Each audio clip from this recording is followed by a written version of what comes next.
Hey guys, this is Comic Uno, and today I'm doing a review for the Superior Spider-Man issue 22. And before I start talking about this issue, just want to give you guys a little update. Of course, I have Comic Uno episode 24, and that is the show where I review all the comics I read this week in one show, and a lot of exclusive comics. So I read a lot of comics this week, 18 to be exact, or 19 I think. Which is crazy. But before I start talking about that, I just want to give you guys a little update that I have a poll coming for episode 25, because it's like a kind of milestone episode of Comic Uno on DarkAvengerINC. And I wanted to review a comic that I usually don't get, so you guys could vote for a comic that I'm not getting, and I can review for episode 25. But here are the exclusive comics for Comic Uno episode 24. We got Sidekick, issue 4. Morning Glories, issue 35. Wolverine X-Men, issue 38.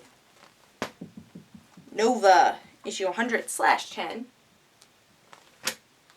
Hawkeye, issue 14.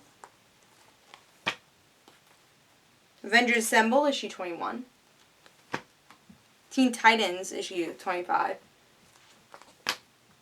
Red Lanterns, issue 25. The Green Team, issue 6. And Flash, issue 25. Yeah, so definitely go check out those reviews. And let's talk about the Superior Spider-Man, issue 22. I've been looking forward to this. You know, I like Venom, like Flash Thompson, especially Flash Thompson.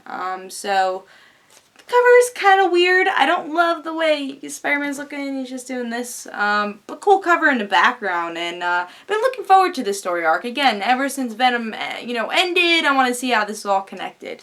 And what's going to happen to Flash Thompson, because I think that's going to change his status quo more than anything. So let's see what's going on with the story. And we haven't seen Superior and Venom interact with each other, so that's interesting in itself. So in this issue, we get to see a little bit of Betty Brant, because, Flash had a relationship with her, and Flash is just like, alright, well, things are going to happen here, and her brother, was the crime master, so, Flash is like, I know this relates to you, but you go with my mother, I care for you, I don't want you to get hurt, I know the crime master's after me, so you go, and Betty's like, alright, I'm gonna go.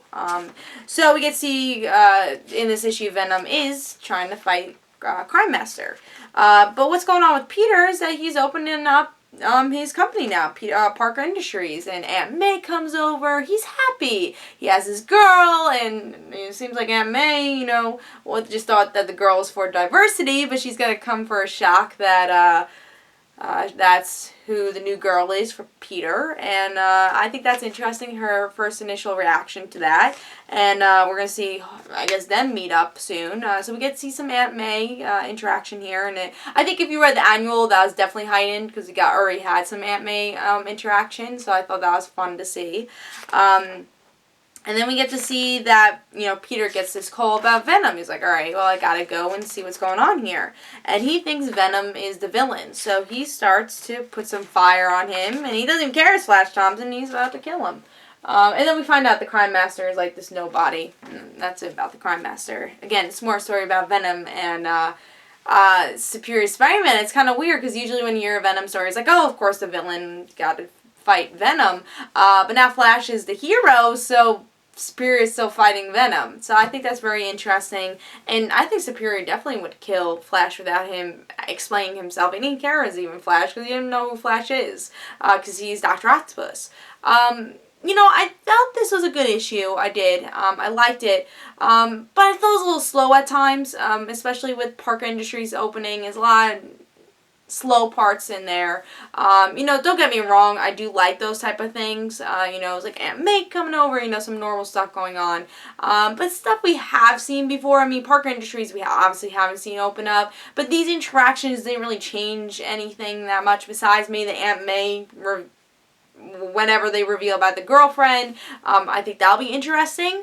But other than that, a lot of that part of the issue wasn't so interesting for me. But the Venom thing I'm pretty interested in. Did we need that whole brother thing going, Crime Master thing? I would say yeah, I think it was interesting enough, and this will be more about Venom. I like the cliffhanger because you don't know what's Superior is actually going to do, and I think this is a good setup for the next issue, and I'm excited to see what happens with this Venom story.